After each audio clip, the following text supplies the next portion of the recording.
Sisa orang rimba ditolak bank hingga terpaksa simpan uang 1,5 miliar dalam tanah di hutan.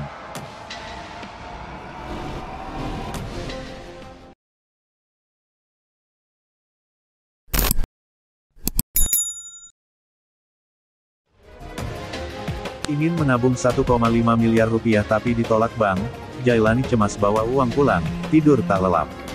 Bukit Terjal menjadi benteng terakhir menuju hutan perawan. Di punggungnya terhampar kebun sawit berusia produktif. Hampir separuh tanaman sawit di bukit ini adalah milik Haji Jailani. Dari kebun itu, dia mengantongi uang belasan juta rupiah setiap bulan dan menyimpannya dalam tanah di pedalaman hutan. 1 dekade lalu, setiap mendapat uang dari menjual sawit dan karet, Jailani menuju bukit tertinggi di tengah hutan Taman Nasional Bukit 12 TNBD, Jambi. Dengan teliti, dia memilih tanah yang jauh dari aliran air ketika hujan, lalu mengubur uang puluhan juta rupiah dalam kantong plastik berwarna hitam. Pada bagian atas kuburan uang itu, pria yang menerima penghargaan Kalpataru dari Presiden Susilo Bambang Yudhoyono pada tahun 2006 ini membangun sudong atau pondok sementara tempat orang rimba atau suku anak dalam Sat tinggal. Bangunannya terbuat dari atap terpal dengan lantai dari susunan kayu untuk memberi perlindungan kepada uang yang disimpan.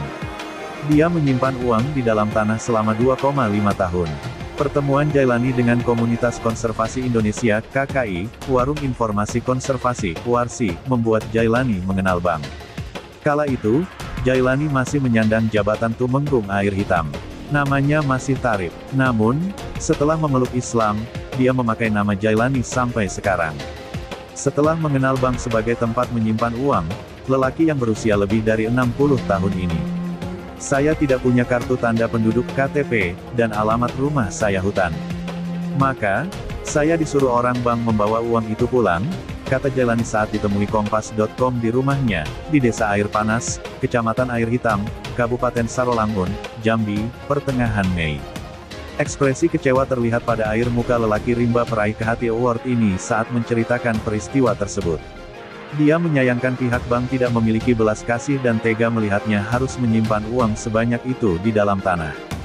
Tentu taruhannya nyawa, tidur di dalam hutan yang gelap dengan uang miliaran rupiah bersamanya. Dengan rasa takut, dia membawa uangnya pulang dan kembali memasukkan uang miliaran rupiah itu ke dalam tanah.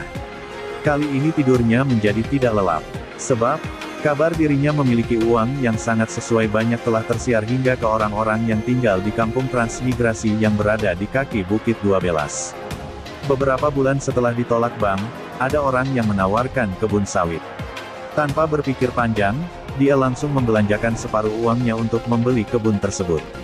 Pria yang juga ahli obat-obatan tradisional ini membangun rumah di kampung, membaur bersama orang-orang transmigrasi. Sisa uangnya digunakan untuk berangkat ke Mekah, menunaikan ibadah haji bersama istri.